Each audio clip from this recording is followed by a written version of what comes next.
श्री राधे कृष्ण गोविंद गोपाल राधे राधे, राधे कृष्ण गोविंद गोपाल राधे राधे, राधे कृष्ण गोविंद गोपाल राधे राधे, गोविंद राधे राधे गोपाल राधे राधे, गोविंद राधे राधे गोपाल राधे राधे, राधे कृष्ण गोविंद गोपाल राधे राधे, राधे कृष्ण गोविंद गोपाल राधे राधे, गोपाल राधे राधे नंदलाल राधे राधे,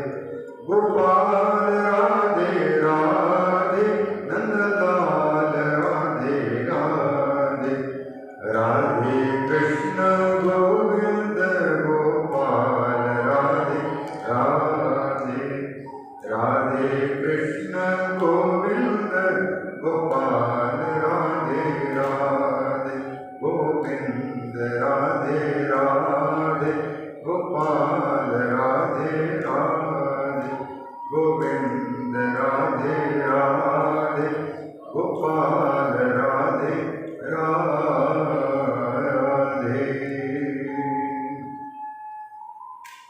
भगवान श्री सुखदेव जी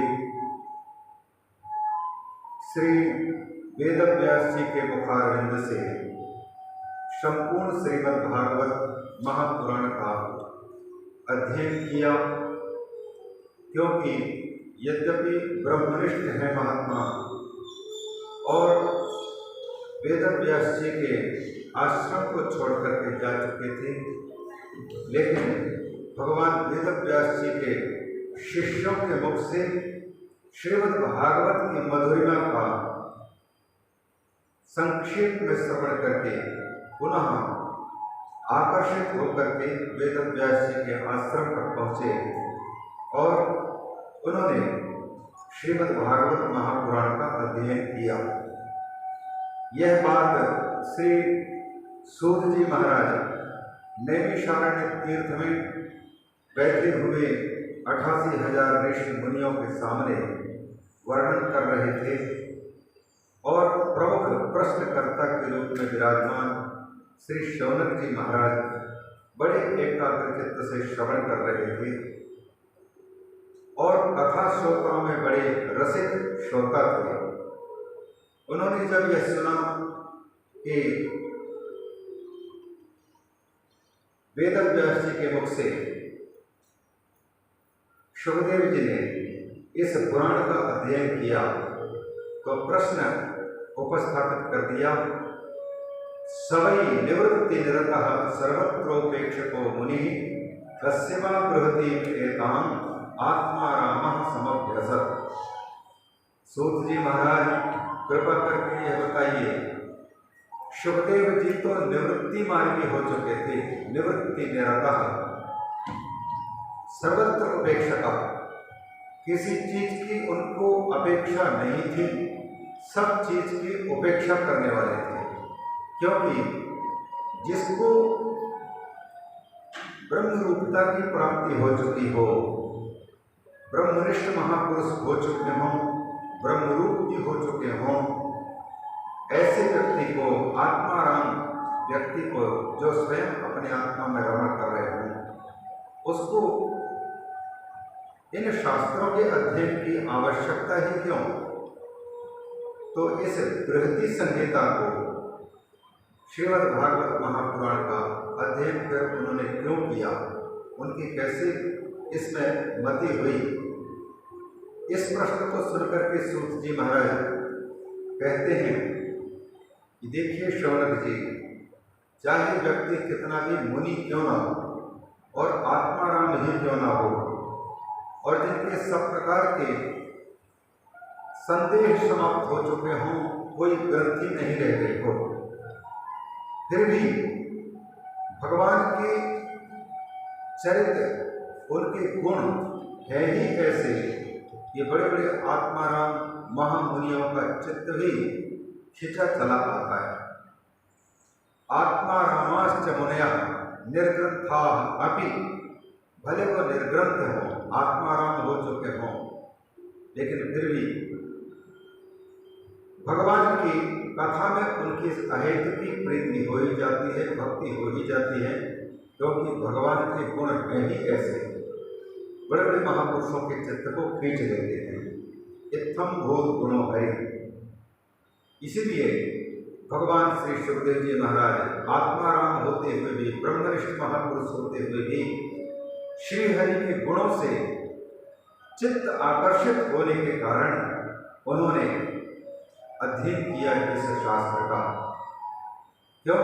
नित्यम विष्णु जनक प्रिया, क्योंकि विष्णु जनों के वो अत्यंत प्रिय थे और विष्णु जन श्री सुखदेव जी को अत्यंत प्रिय लगते थे। इसलिए उन्होंने इस संहिता का अध्ययन किया।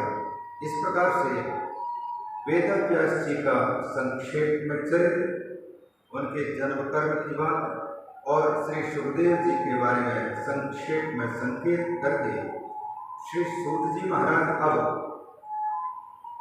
शौनक जी के उस प्रश्न का उत्तर देना चाहते हैं जिसमें शौनक जी ने पूछा था कि परीक्षित अपने राज सिंहासन को छोड़ करके गंगा जी के तट में आकर के भागवत कथा सुनने के लिए बैठ गए थे। तो वह सम्राट जो कि पांडु के वंश के वो मान को बढ़ाने वाले थे, गंगा जी के तट में आकर के क्यों बैठे थे, जबकि वो एक राजा थे। तो राज्य लक्ष्मी का भी परित्याग करके गंगा जी के तट पर क्यों आए? जिनकी चरण काल रखने के जो पीठ है, उस पीठ को बड़े बड़े सम्राट आकर के अपने मुकुटों से रगड़ते थे, प्रणाम करते थे और भेंट समर्पित करते थे। ऐसे सुंदर सिंहासन पर बैठे हुए व्यक्ति को, राजा परीक्षित को त्यागने की, उस गति को त्यागने की कैसी इच्छा हुई? नमन्ति यत्पादनिकेतनात्मनः शिवाय हानि धनानि शत्रवः।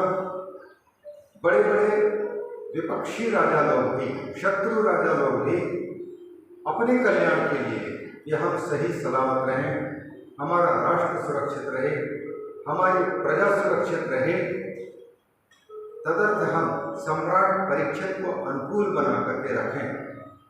यह सोच करके भेंट ला करके सम्राट परीक्षित के पांव रखने की पीठ पर प्रणाम करते थे और भेंट समर्पित करते थे। तो उन्होंने युवावस्था में ही ऐसे सुंदर राजगद्दी का परित्याग क्यों किया, कैसे किया? शिवाय लोकस्य भवाय भूतये यह उत्तम श्लोक परायणा जना जीवंति नात्मार्थमसौ पराश्रयम् मुमोच निर्विद्य पतः कलेवरम्। सब कुछ से विरक्त होकर के, वैराग्य प्राप्त करके सम्राट परीक्षित ने गंगा जी के तट में आकर के बैठकर और फिर अपने शरीर को परित्याग कर दिया। क्यों?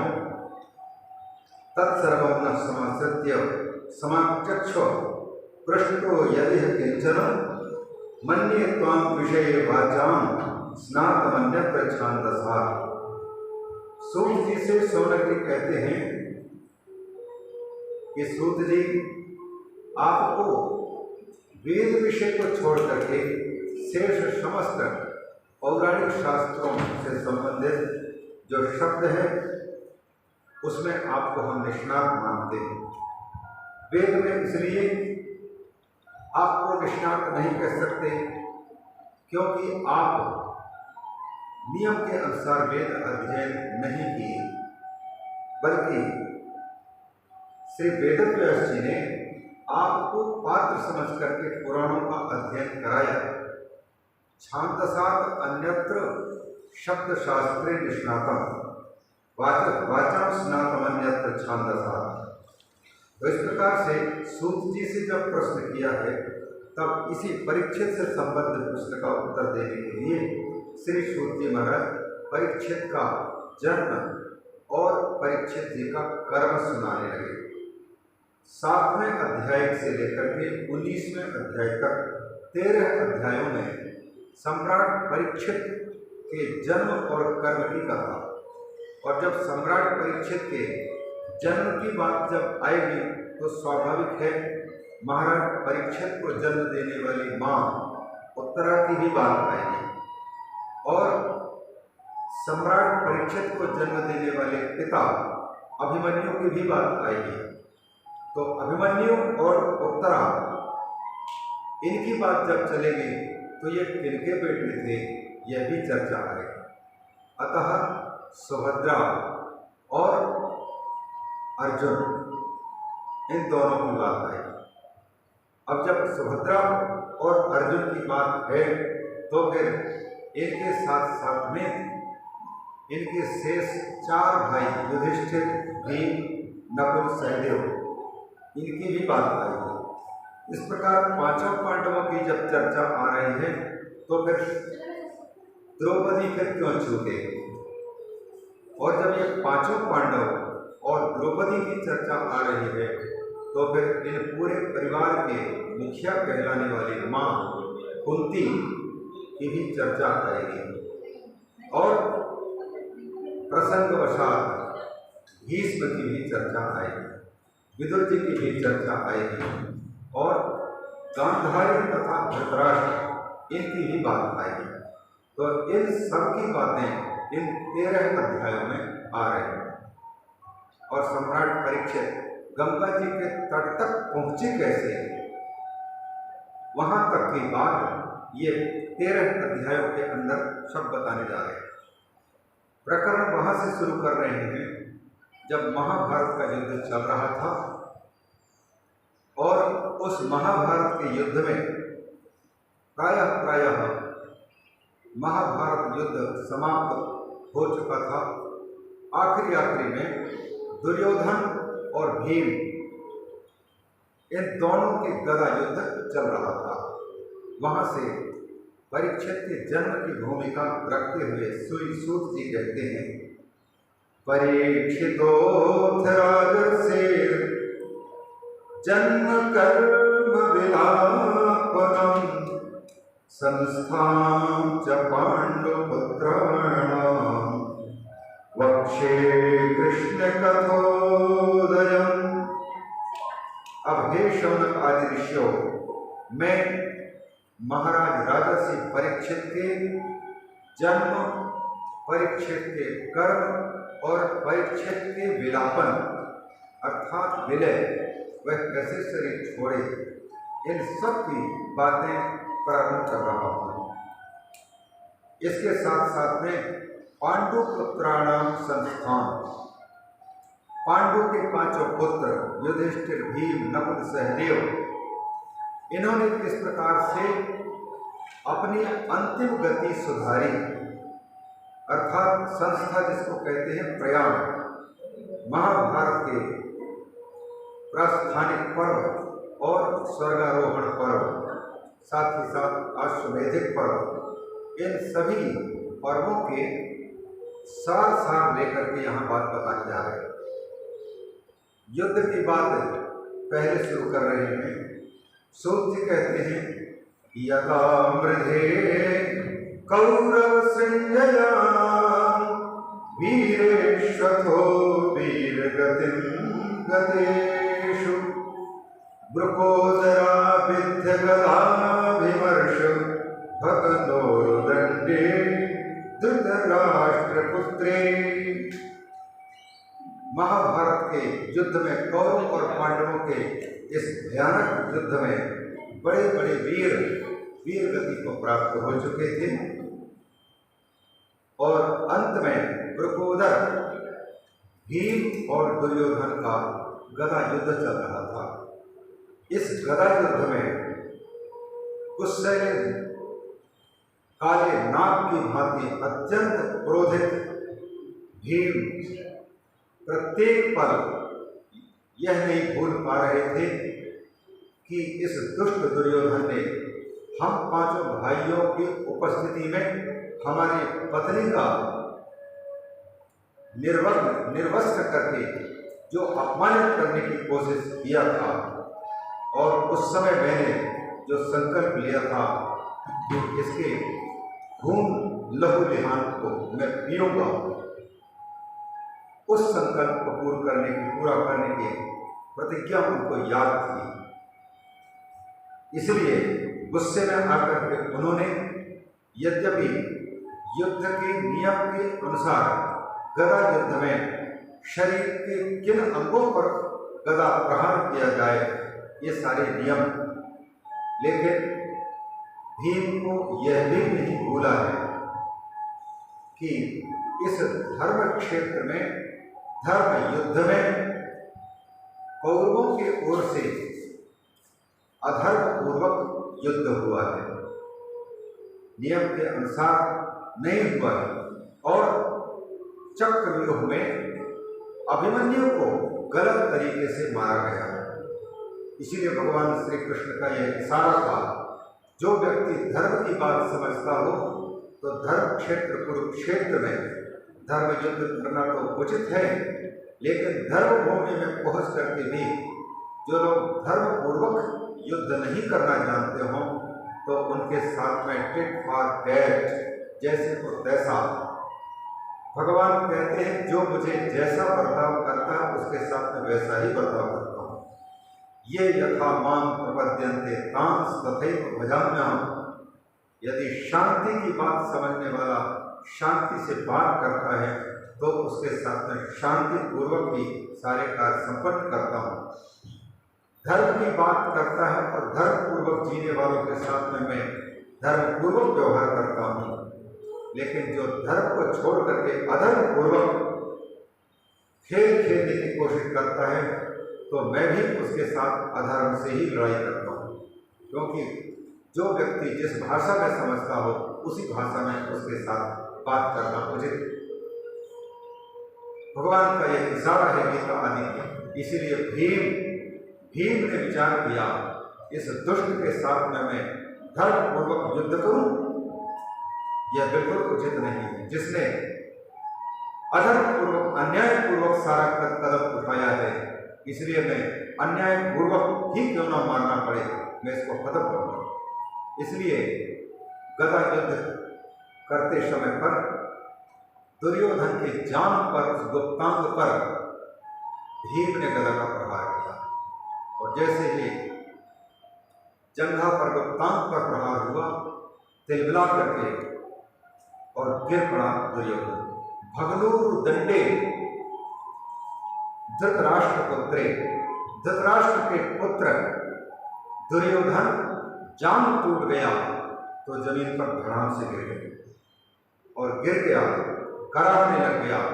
तुरंत उनके पक्ष के लोग उनको उठा करके और शिविर में ले गए। शाम हुआ, सब अपने अपने युद्ध बंद करके, सूर्यास्त के साथ साथ में युद्ध बंद हो जाए, सब अपने अपने शिविर में पहुंचे, और पीड़ा से कराह रहा था दुर्योधन।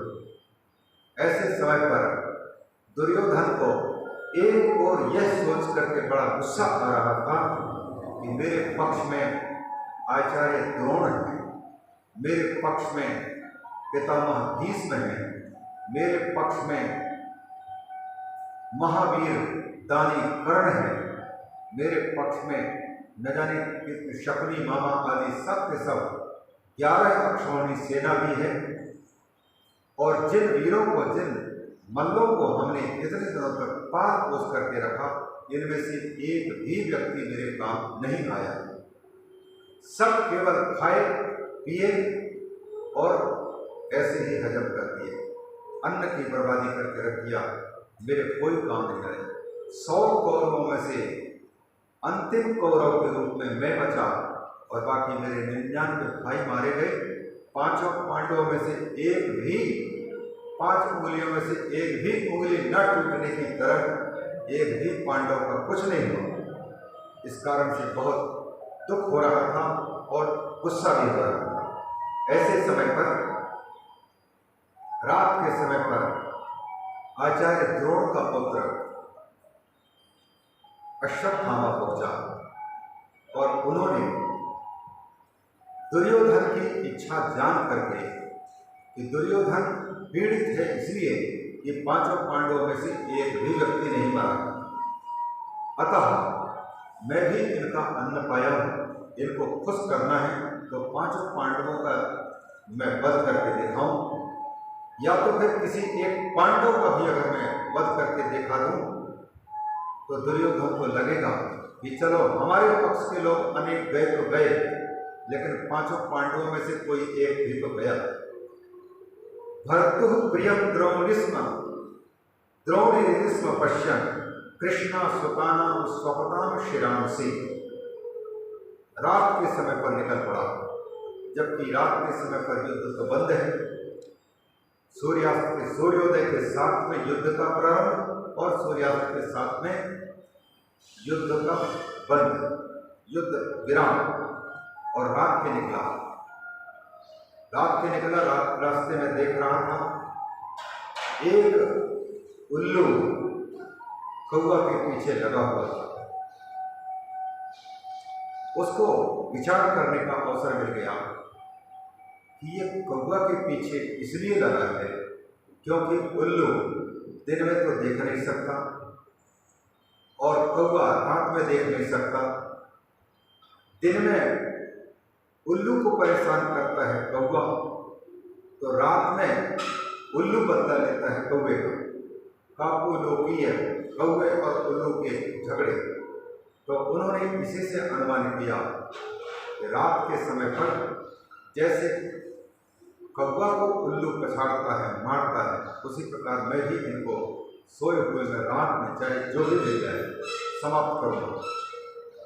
पांचों पांडवों के शिविर की ओर प्रस्थान कर गया और जिस शिविर में, जिस खेमे में, टेंट में प्रवेश करता तो यह पूछताछ न करता कि इसमें कौन है, कैसे, किस किस को जानकारी लेता। यदि पूछता तो पांचों पांडवों को कहीं पहले पता लग जाएगा, किसी को पता लग जाएगा, सारा राज खुल जाएगा। इसलिए किसी की पूछताछ नहीं करता, समस्त शिविरों में घुस करके जो भी मिल जाए उसको सबको एकत्र करता हुआ चला जाता। ऐसे करते करते पांचों पांडवों के शिविर में पहुंचा। 5 फट्टे कट्टे व्यक्ति सोए हुए दिखाई दिए। अश्वत्थामा ने इन 5 फट्टे कट्टे पुरुषों को देख करके प्रसन्न होकर के उठाया तलवार और उन पांचों के सिर काट दिया। सिर काट करके और ला करके दुर्योधन के सामने उपस्थित करके कहा कि लो, आप कह रहे थे कि पांचों पांडवों में से एक भी पांडव समाप्त नहीं हुआ, मैंने पांचों के पांचों को वध किया। विश्वास हो नहीं रहा था दुर्योधन को, ये पांचों पांडव आसानी से अपने सिर काटने देंगे तुमको? लियाओ जरा भीम का सिर लाओ। तो द्रौपदी के माध्यम से पांचों पांडवों के, युधिष्ठिर के, भीम के, नकुल के, सहदेव के, अर्जुन के एक एक बेटे हुए थे। पांचों पांडवों की भांति युवावस्था में थे। बड़े सिर वाले मोटे हट्टे कट्टे भीम के पुत्र का सिर जब हाथ में आया और हाथ से उसने जैसे दबाया, सिर पिचक गया। तब फिर दुर्योधन जैसे क्रूर व्यक्ति का हृदय भी द्रवित हो उठा और कहा, अश्वत्थामन, तुमने बहुत बड़ी भूल की। भीम इतना कमजोर नहीं हो सकता जिसका सिर मेरे हाथ में पिचक जाए। यह तुमने उनके बच्चों का सिर उपस्थित किया है। वही कहते हैं, उपाहर्त विप्रियमेव तस्य जुगुप्सितम कर्म विगर्हयन्ति। अत्यंत जुगुप्सित कर्म किया है, उसको देख करके दुर्योधन जैसा क्रूर व्यक्ति भी पश्चाताप करने लगता है। जब दुर्योधन का हृदय इतना पिघल सकता है तो फिर प्रातःकाल जिस माता द्रौपदी को पता लगा होगा उसके हृदय में क्या बीती होगी और उन पांचों पांडवों को कैसा लगा होगा। इनमें से कौन किसको मनाएगा, इनके शोक को शांत करने वाला कौन होगा। द्रौपदी की क्या स्थिति है, माता शिशूनां निधनं सुतानां निशम्य घोरं परितप्यमाना। द्रौपदी ने जैसे ही सुना मेरे 5 बेटों को सोए अवस्था में बिना अपराध के मार दिया गया, अत्यंत संतप्त हृदय हो उठी। तदा रुदक बाष्प कला गुलाक्षी, आंखों में आंसू भराया और फूट फूट करके रोने लगी। तदा रुदक बाष्प कला गुलाक्षी तां सांत्वयन्ना किरीटमाली। 5 पांडवों में से दुर्योधन ने अर्जुन ने देखा हम सबके सब धैर्य धारण नहीं कर पा रहे हैं। यदि द्रौपदी को धैर्य नहीं पहुंचाया गया तो कहीं इनका हृदयाघात न हो जाए, इसलिए स्वयं दुखी होते हुए, पीड़ित होते हुए भी अपने आंसुओं को पोंछते हुए और स्वयं अर्जुन ने पांचाली द्रौपदी को समझाना शुरू किया। उन्होंने कहा, द्रौपदी रोको मत, जिसने तेरे इन 5 बच्चों का वध किया है